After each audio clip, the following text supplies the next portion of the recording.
लिए, पी पर लिए डी ब्लॉक, यानी पी मैंने आपको पढ़ा दिया, डी ब्लॉक पढ़ेंगे। तो डी ब्लॉक को सर हम लोग जानते हैं किस नाम से, ट्रांजिशन एलिमेंट के नाम से। किस नाम से?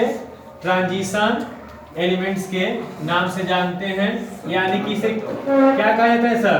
इसे संक्रमण तत्व के नाम से जाना जाता है।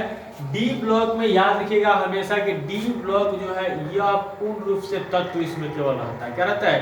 केवल मेटल्स ही पाए जाते हैं, नॉन मेटल्स नहीं पाए जाते। इसी में से सर निकला है इनर ट्रांजिशन एलिमेंट्स, यानी कि एफ ब्लॉक के जो तत्व हैं इन्हीं में से निकला है। तो सबसे पहले हम लोग अभी जानेंगे एलिमेंट्स के बारे में कि इसमें कौन कौन सा तत्व पाया जाता है। तो इसमें देखिएगा सर, इसमें आपको मिले, जैसे मैंने आपको बताया था, आवर्त हम लोग पढ़े हैं, प्रथम आवर्त, द्वितीय आवर्त, तृतीय आवर्त। यानी कि पहले में जो है कितने तत्व थे सर?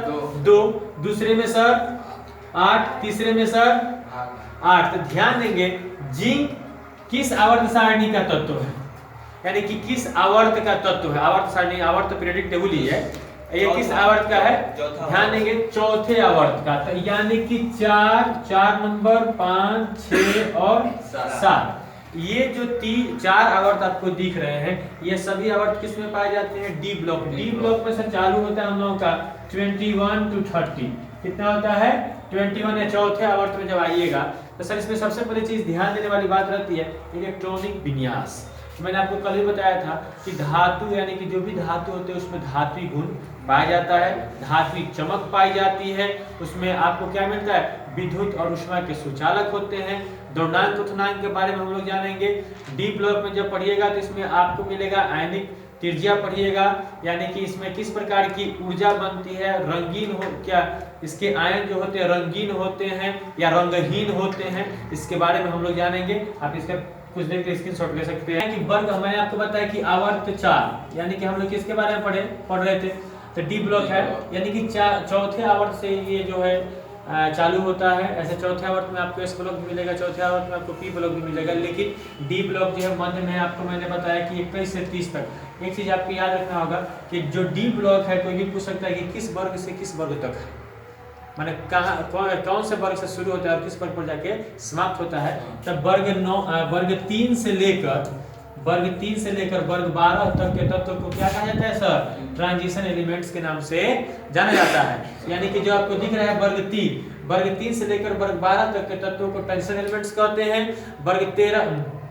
वर्ग 13 से लेकर वर्ग 18 तक के तत्वों को पी ब्लॉक का तत्व कहते हैं। वर्ग 1 से लेकर वर्ग 2 के तत्वों को एस ब्लॉक का तत्व कहा जाता है। अब इसमें हम लोग पढ़ेंगे, यानी कि मैंने आपको बताया इसका इलेक्ट्रॉनिक विन्यास।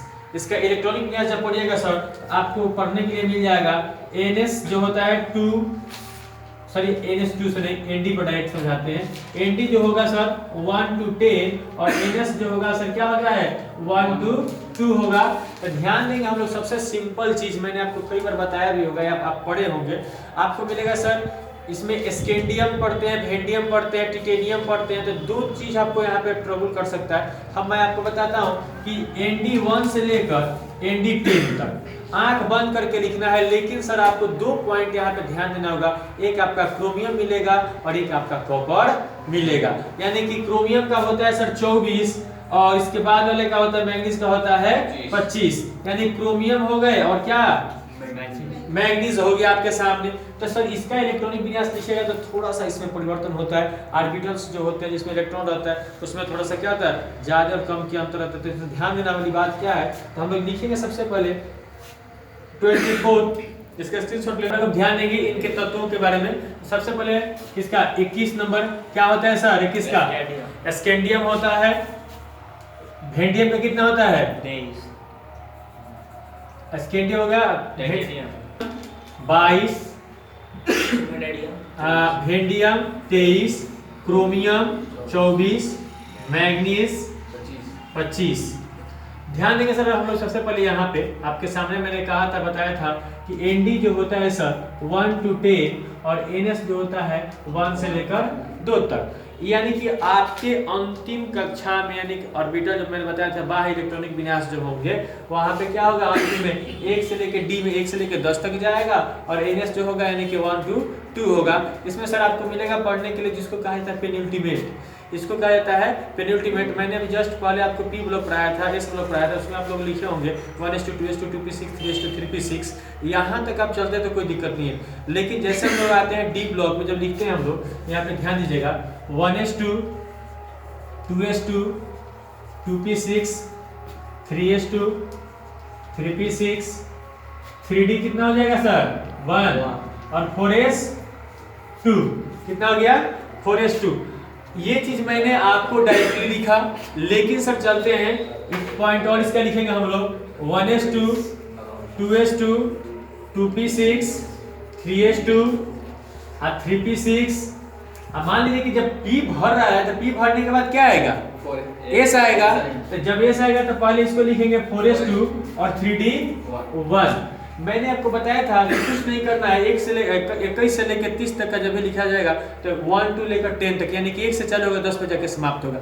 लेकिन सर एक जगह हम लोग को प्रॉब्लम आ सकती है, प्रॉब्लम क्रिएट होता है कहाँ पे, तो 24 और 25 में, क्योंकि 24 में लिखेगा तो उसका डी ऑर्बिटल जो होगा उसमें 5 इलेक्ट्रॉन भरेंगे और एस में 1 इलेक्ट्रॉन भरेगा। जब 25 में चलिएगा तो डी में 5 इलेक्ट्रॉन भरेगा और एस में 2 इलेक्ट्रॉन भरेगा। सेम कंडीशन आपको सर 29 नंबर और 30 नंबर में मिलता है। हम लोग ध्यान देंगे यहाँ पे 24 और 25 के पास देखिएगा 1:2, 2:2, 2p6, 3:2, 3p6। तो 3p6 के बाद क्या आ जाएगा सर 4:2 और 3d कितना हो जाएगा सर 5।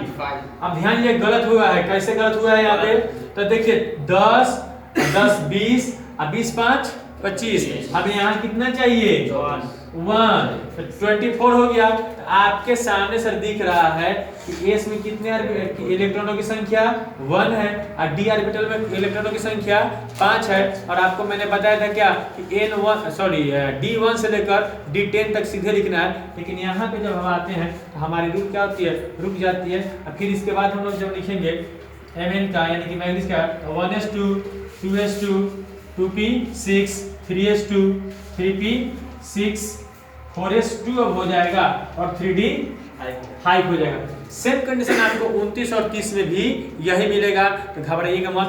29 में यहाँ पे क्या हो जाएगा 1 रहेगा और d यहाँ पे क्या रहेगा 10 रहेगा। और फिर 30 में जब जाइएगा तो आपका यहाँ पे 2 रहेगा और d कितना रहेगा 10 रहेगा। थैंक यू, हमारे ख्याल से आपको ये चीज़ समझ में आया होगा। फिर इसके धात्विक गुण के बारे में बता रहा हूँ, आप इसके स्क्रीनशॉट ले सकते हैं। इसके गुण जो है ऐसे मैंने आपके सामने 3 ही रखा है, इसके बाद मैं कल बताऊंगा आपको। तो धात्विक गुण सबसे महत्वपूर्ण है इसमें। तो धात्विक गुण में क्या होता है सर, तो विद्युत ऊष्मा के सुचालक होते हैं, इसमें धातु तन्यता पाया जाता है। धात्विक मान लीजिए कि धातु है तो धातु में क्या पाया जाता है, धात्विक चमक पाई जाती है, यानी कि आप इसे जिस प्रकार से चाहेगा वैसे इसे मोड़ सकते हैं। और यह ऊष्मा के सुचालक होता है, विद्युत का सुचालक होता है।